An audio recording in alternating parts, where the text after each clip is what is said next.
कार्तिक मास जो होता है वो चतुर्मास का सबसे आखिरी का महीना होता है। इस महीना में स्नान, पूजा आदि का विशेष लाभ हमें मिलता है।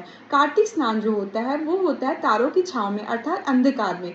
तो कार्तिक स्नान जो होता है सूर्य उदित होने से पहले अंधकार में ही आपको कर लेना चाहिए। अगर आप सोचेंगे कि सूर्य उगने के बाद आप उठ के स्नान आदि कर रहे हैं और आप कार्तिक स्नान कर रहे हैं, नहीं, तो इसका आपको कोई लाभ नहीं मिलेगा, इसका कोई अर्थ नहीं होता है। आप सूर्योदय होने से पहले ही उठकर स्नान आदि कर ले। अगर आप नदी तालाब में जाकर नहा सकती हैं तो आप वहाँ जाएं। अगर ये जाना लेकिन आज के टाइम पे पॉसिबल नहीं होता है तो इसलिए आप घर में ही जल में गंगा जल मिलाकर आप घर में स्नान कर ले। स्नान करने के बाद आपके मन में ये आएगा कि पहले तुलसी पूजा करें या पहले सूर्य भगवान को जल अर्पित करें। तो हमें जो ये तुलसी माता की पूजा अंधकार में ही कर लेनी चाहिए, क्योंकि जो उस समय हम दीपदान भी करेंगे तो जो दीपदान होता है वो अंधकार में ही होता है। तो आप सबसे पहले स्नान करके तुलसी माता की पूजा कर ले, दीपदान कर ले, उसके बाद आप सूर्य भगवान को जल अर्पित करें।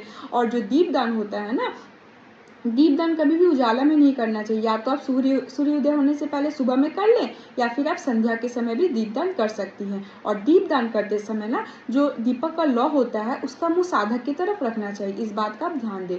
और सूर्य भगवान को जल अर्पित करने के बाद आप विष्णु भगवान की विशेष पूजा करें। विष्णु भगवान की पूजा कभी भी अकेले नहीं होती है, तो आप लक्ष्मी माता के साथ विष्णु भगवान की पूजा करें।